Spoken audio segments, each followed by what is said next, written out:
We're going to move on to our first guest in the first hour. Now, we interviewed a while back, just rewind back the clocks, before the Illinois March primary happened. We interviewed a lot of electoral candidates, and specifically an office that I didn't really know that much about, and that is the SEC, State Central Committee office. So we did interview a lot of key members from Our Revolution, Illinois, who were, they're running on a powerful progressive platform, definitely trying to do what they can to, reform the Illinois Democratic Party. But a while back, we did interview a candidate who ran as predominantly an independent. And here in Illinois, being an independent or running as an independent candidate is a very tough thing to do because we have strong draconian laws. So I'm proud to introduce our first candidate, our former candidate. Sir, can you please introduce yourself to our viewers and listeners? Yes, my name is Matt Tomkowiak. Hello, Heartlands Media, and I just want to say congratulations on your 50th show. It's thank you. Thank you. I hope 50 more and plenty more than that. Oh, there's going to be plenty more. Matt, we're glad to have you on here. So essentially, we did a solo interview with you. You weren't on our show at the time, but people can check that out on our YouTube page and perhaps get a chance to know more about you. But let's just get an introduction. One, why were you running for the State Central Committee candidate? What was the district? And why did you run as an independent? Sure. So I ran the 3rd Congressional District, which is the district that I grew up in. When I first came to America, I came in 1995. That was the year of the Chicago heat wave. I don't know if you all remember. It was a time where 700 people died in 2 weeks. And my neighborhood, the Archer Heights neighborhood, which is Mike Madigan's district, had the highest death rate of any area in Chicago. You know where Mike Madigan was when that heat wave came in? He was at a beach house in somewhere in Michigan. Same with Mayor Daley and all of the Chicago elite. That's the general trend in American politics, really in any politics, is when things get tough, the rich and the elites get the hell out of town, and the rest of us have to fend for ourselves. That was my introduction, really, to American politics, to Chicago politics in particular. It's these guys who are supposed to be the good guys in Chicago politics, the Democrats, supposedly, who are supposed to take care of those who are marginalized in some way, the poor, the minority communities, weren't really doing that. And so I wanted to fight back in some way, so I ran for this office, in particular, the State Central Committee, against this guy named Mike Madigan, who I'm sure you guys are all familiar with. He's the Illinois Speaker of the House, yeah. That's right. And he's been so for a long time. He's been the Speaker of the House, a really powerful position in the state of Illinois, and on top of that, he's the chairman of the Illinois Democratic Party. Really powerful positions that he holds. He gets to essentially have power over how districts are drawn in the state of Illinois. He has power over how the political party will give, which political candidates the political party will support. He has power over how much money will go to each candidate's races. So his hand is on everything that happens in Illinois and Chicago politics. And I wanted to try to hold him accountable. What I ended up seeing was just how powerful a machinery he wields. Because not only did he beat me, but he also ended up kicking me off the ballot, which is a whole other set of corruption a whole layer of corruption that I wasn't aware of, which is the way elections are administered in the state of Illinois, and particularly how much they discourage independent candidates who are from outside of that of those elite circles, whether they're in Democratic machine or even the elite kind of progressive machine itself, which also is a sort of insider club that likes to control who is moving up at the ladder at any particular point in time. Now, of course, I think everyone needs to understand to run as an independent, you need about 25,000 signatures and then an additional 25,000 signatures just to be on the ballot or to be on the debate stage. So, again, we have very strict draconian laws. We talked to people of the Illinois Green Party, Illinois Libertarian Party, and a few other groups, and the struggles they had to deal with. So I know that I think a lot of people want to know, what were your challenges to get on the ballot? And more importantly, how did you get off the ballot then? Like, what was the process? What was that explanation? Because I think it seems weird. Like, okay, you got on the ballot, you had the signatures, and then automatically did they just say all 50? How many signatures did you get too? Like, let's hear that. Sure. So essentially, what happened was I collected 3 times the amount of required signatures. And then I thought, okay, now I'm going to start the campaign and all this. And what I ended up getting was a packet in the mail about a week after I turned in my signature saying you're being sued by this random person who I've never heard of. which was essentially just a crony for Mike Madigan, because it was Mike Madigan who was suing me. His personal lawyer, a guy named Mike Casper, who's also Rahm Emanuel's personal lawyers, waged the case against me. And essentially, they claimed that every single signature on my petition to get on the ballot was a forgery, which, I mean, 0 of those signatures were forgeries. I went back to many of the people who were on my affidavit, who were on my petitions, and got affidavits from them where they swore in front of public notaries that their signatures were real. I actually had videotape evidence of people signing my signatures, because at one point there was a little documentary crew that was following me around, documenting what was going on in the campaign. I showed them that evidence. They threw that away. They threw my affidavits away. And essentially, even the Illinois State Board of Elections, which is supposed to be this independent organization that manages these petitions, audited all of my petitions and said they were fine. They said I had more than enough signatures to get on the ballot. So I thought, okay, now the process is going to be fine. The Board of Elections ruled for me. What happened is that after that, Mike Madigan didn't like the ruling, so he hired a private handwriting expert who essentially, again, one of his cronies, was not qualified to do the job. I'm guessing half of her family works for the state government in some way. She said all of these signatures are actually forgeries, and then I had no recourse after that. It was literally the privatization of our election system, where this public agency that's supposed to protect us said he's got more than enough signatures. Mike Madigan simply is able to hire somebody to do his dirty work for him, claim that all of this stuff was a forgery, and I was kicked off the ballot. But I didn't let that, that affected me a great deal, but we still fought back by running a write-in campaign. And, I'm proud to say that we got over 9,000 signatures. 9,000 people wrote my name in on the ballot. In a district where, I was running the 3rd Congressional District, which had sort of the big Newman versus Lipinski fight in it. It was that same district. Those two folks spent more than $2 million each on their campaigns. I spent $200. And we just handed out little business cards with my name on them. We had bakeries that put up our posters right on their front windows. We had cafes, all sorts of local businesses that came in to help us. And people are sick and tired of this guy. They can see through the corruption. They want him to get kicked out, but he has really tight grip over the reins of state government. It's neoliberalism 101. It's something that a lot of people in Illinois deal with, and when people talk about really Chicago, quickly, go ahead. Wasn't the handwriting expert in question? Wasn't she not even, her certification was expired for like 30 years or something? Yeah. So I was trying to find her CV online when the case was starting, because I wanted to sort of question her credentials, and I found this like really old CV that had like these 2 weird boards that she claimed certified her, that I couldn't find any evidence for them even existing. None of them were accredited by the Department of Justice to certify handwriting experts. And then on the day I was prepared to like argue this, and like they hand me their CV, her up-to-date CV, and it was that same exact CV. Like she was not qualified to do that job. But the argument of the hearing examiner against me was, well, she's done it before. Like, they've used her before for the same dirty work, and that's the argument against me. Like, I get that she's done that before, and it's wrong. She shouldn't be doing it. But it's just this, it's the inertia of the Chicago politics. Like, it's just the way it's been done, so that's the way it's going to continue to be done. And new voices are going to continually get kicked out. Hey, we should invade Iran. We've done it to other countries before. And it's worked so well before. So, I think a lot of people, especially when they look at Chicago, or, especially if they live outside of our state, they look at Chicago and they think, oh, this is a progressive city with a progressive state, and, it always votes blue, and it's great no matter what. But I think that the fact that people ignore or are not aware of the amount of corruption and the influence that the Democratic Party has, including to some extent the Republican Party, but mostly it's the Illinois Democratic Party and its policies of neoliberalism and how it's impacted our state, and especially in the city of Chicago and Cook County as a whole. So at least for your experiences, what have you noticed in regards to how this state, and especially in the 3rd Congressional District, how it basically the city or that district itself is being run? I mean, how are the people surviving? How are the people living in regards to this corrupt system that we live under?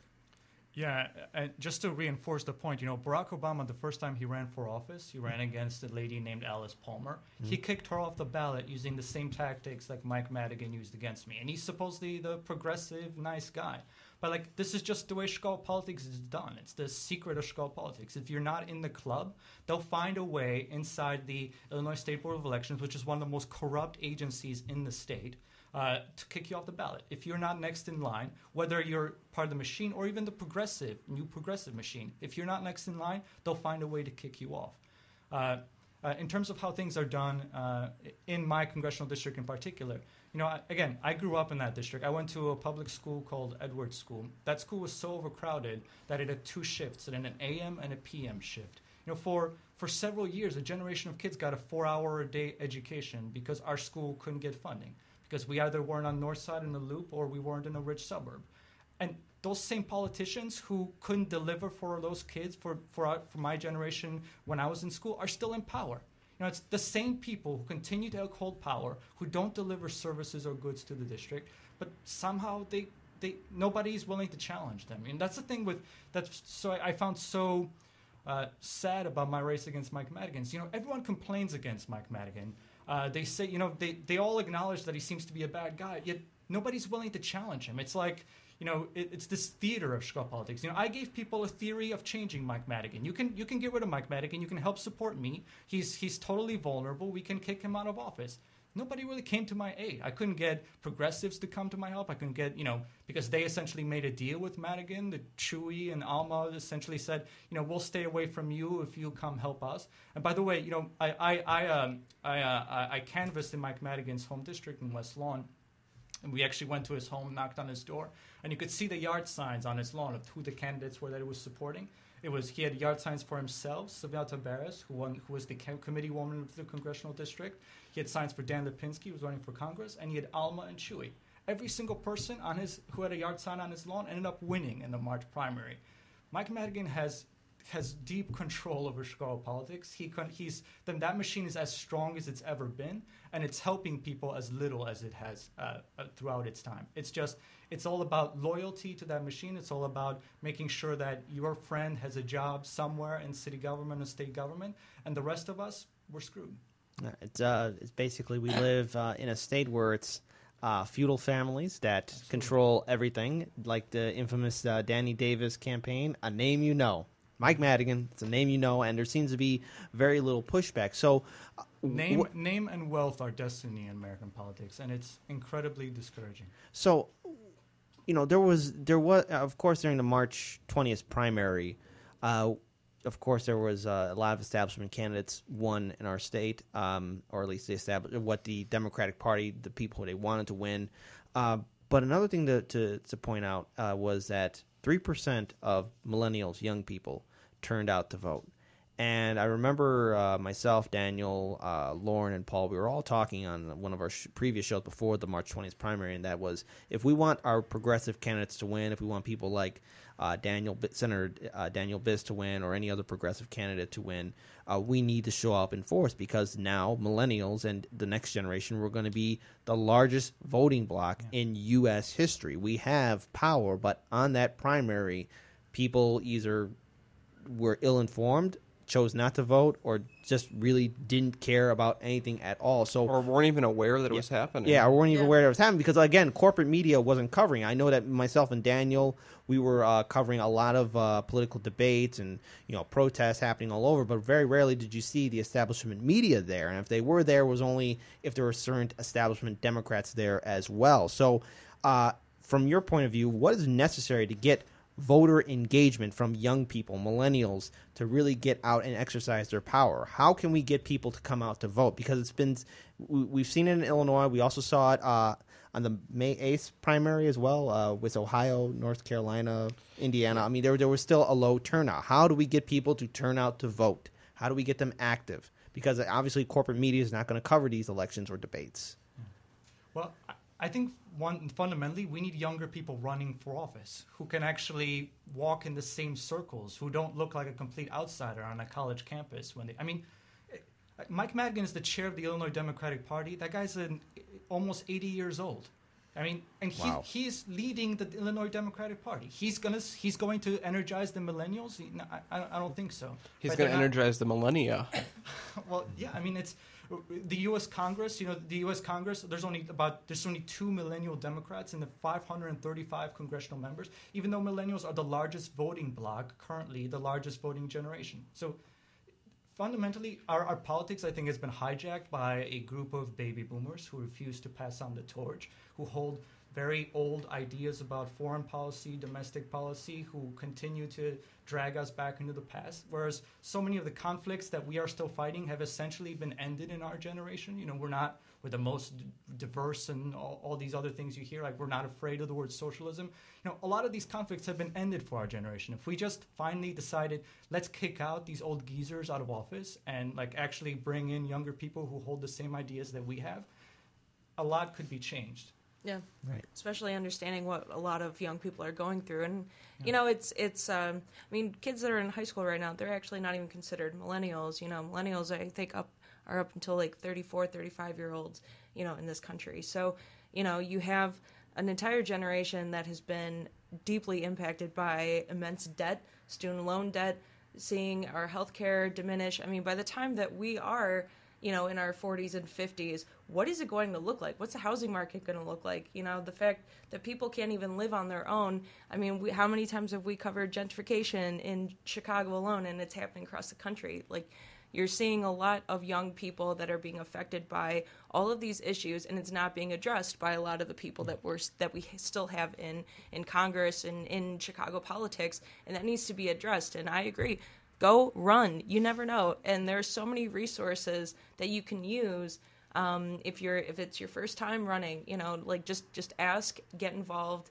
You know, and challenge everything. Our generation of millennials is going to be the first since World War II that will be worse off than our parents. Yep. Things are seriously bad, particularly for our generation, because we have an economy that's continually changing. Like, the same kind of stable jobs are no longer there. Wages stagnant. Yeah, now we're all consultants, or, you know, we're supposedly working for ourselves, but we're working at crappier and crappier jobs. With, you know, one of the things that like younger people got excited when I talked about was something like using or holding Facebook, Twitter, YouTube, all these social media networks accountable by getting them to share ad revenue with the content creators.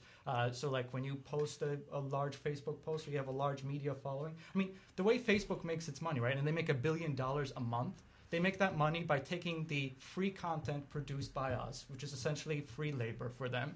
They take the audience that we've created ourselves, and they monetize it and sell it to advertisers and make a ton of money off of it. To the highest bidder. I was saying, hey, let's make these social networks share ad revenue with us, because we're producing the content, we're the creaters. We should be the ones getting paid for that. Exactly, right? In the same way that, you know, Google AdSense is the sort of platform that YouTube uses, but even though that's not a particularly great thing either. But that was something that like got college students really excited when I talked to them about something that you don't hear any of the other Democrats talking about this stuff. You know, because again, we don't have a working people's party. Like, I think as social media users, we should start thinking of ourselves as workers, because that's what we're doing. We need that platform. We need it.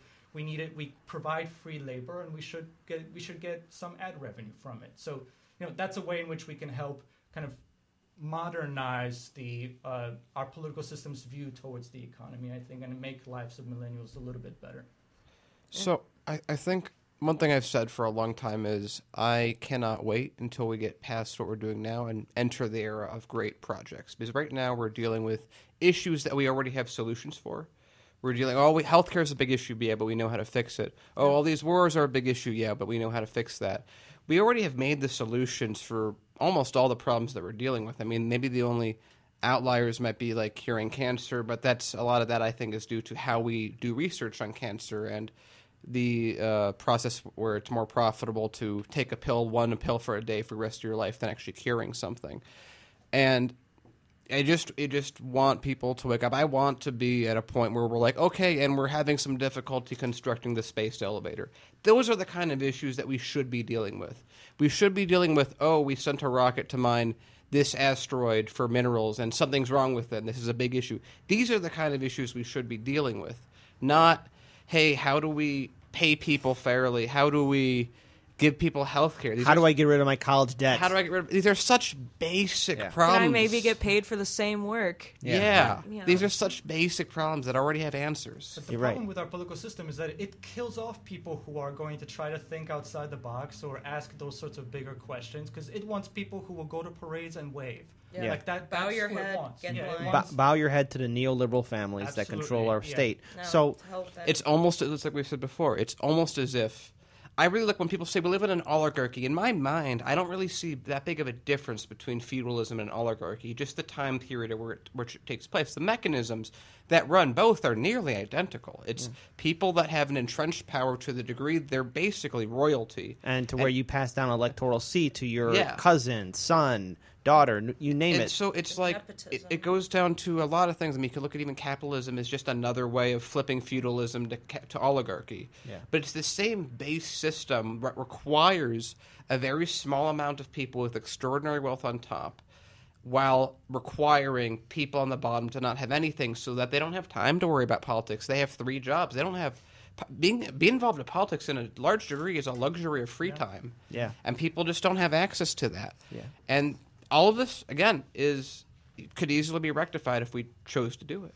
Yeah, and I think as we enter into our second hour, we're going to be going into our break very soon. I think a lot of our viewers and listeners, what they want to know from you, Matt, is what are you going to be doing down the road in the future, and where can they learn more about you on social media? So first, let's know, what are you doing now? Because, of course, the primary is done.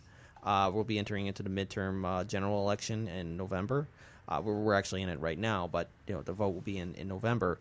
So what are you doing now, and then also where can we find you on social media? Sure. So first, you can find me on social media. Come to mat2018.com. That's my website, and you can get all the links to my Twitter, Facebook, and all this. Currently, we're working on a nonprofit organization called Open the Ballot, which is my eyes were open to election administration here in the state of Illinois, just how insanely complicated our system of election law is.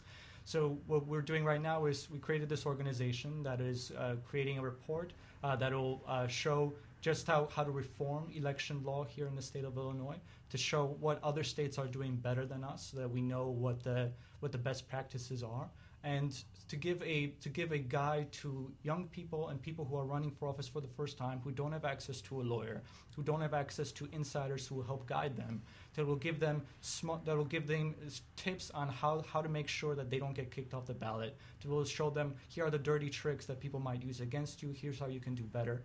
And so that organization will provide a free guidebook for any first-time candidate, that'll be free of the insider influence, that'll be free of anything that can taint just simple democracy. That's what we're hoping to do.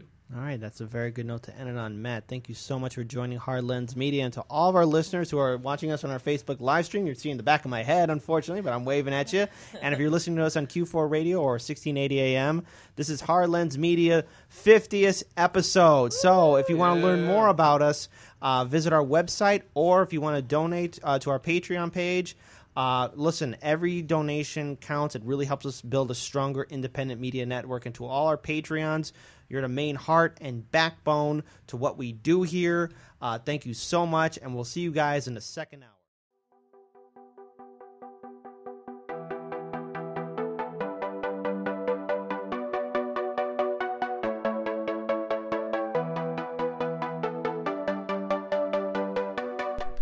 You're watching Hard Lens Media.